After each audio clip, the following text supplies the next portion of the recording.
2021 question 9 on paper 1. A cup of coffee, freshly brewed to 95 degrees centigrade. The temperature T in degrees centigrade is given by this function, and A is a constant and T is time, measured in minutes from when the coffee was brewed. Show A is equal to 75. Well, T of 0 is equal to T0 is 95. It's brewed, so the minute it's brewed is times 0. So let's have a look here. A e to the power of 0 plus 20 is equal to 95. So A e to the power of 0 has to be equal to 75. E to the power of 0 is 1.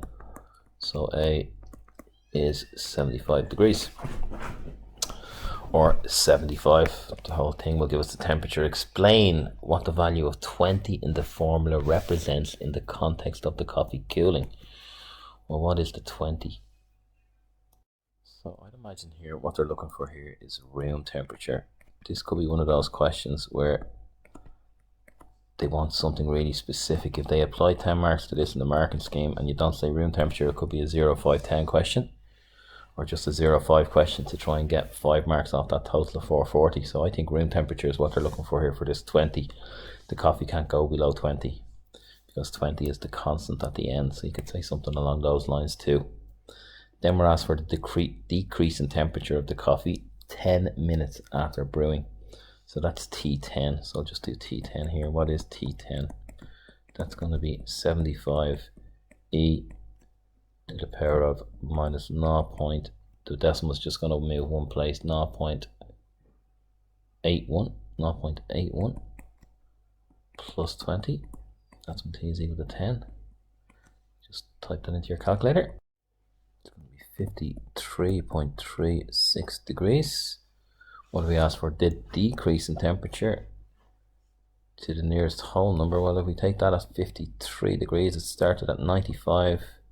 95 minus 53 is 42 degrees of a decrease. Parts 1, 2 and 3. So we're told that the ideal time to drink coffee is 82 degrees. You don't want it to burn your mouth. So when is it going to be equal to 82? So when is 75E to the power of minus 0.081T, when is that equal to 82? So I'm going to bring the 20 across and make it 62, and I'm going to divide by 75 to tidy it up. So I'm going to get e to the power of minus 0.081t is equal to 62 over 75. So getting the natural log of both sides, the natural log of e, which you don't have to write down, it's equal to 1 by minus 0.081t is equal to the natural log of the other side, 62 over 75.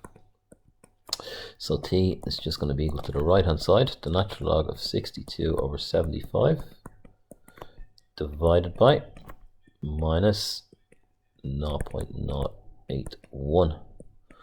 Let's have a look what this gives me for t. It gives me 2.350046, so 2.35 minutes. What are we asked for? To the nearest second. So 0.35 by 60 is 21 seconds, so it's 2 minutes, 21 seconds. I think they could also deduct marks for 2 minutes, 21 seconds, 141 seconds. Might be what they're looking for here. 141 seconds. Part C, find to the nearest centigrade the temperature of the coffee is reached when T prime T is equal to minus 4.05. Okay, let's get T prime T.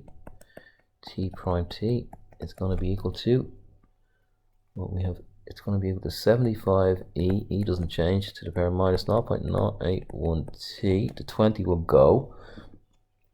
We're going to have to multiply that with the derivative of the power, which is minus 0.081. So that's T prime T.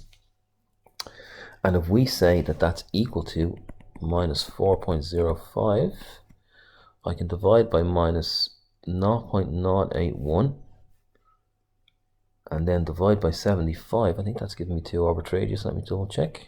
Yeah, Minus 4.05 divided by minus 0.081 is 50, so I'm going to get e to the power of minus 0.081 t is equal to 2, 50 over 75, or 2 over 3.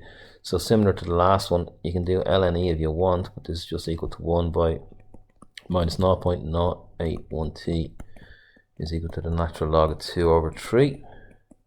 So t is going to give me, if I divide across by 0.0815, and if I put that back in, so putting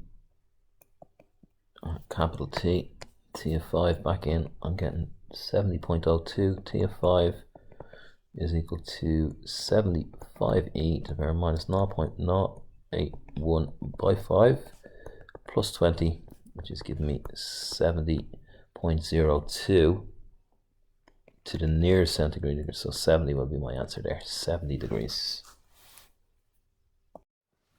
Part D of this question, a sugar cube is put into the coffee. Well, what do we know about a sugar cube?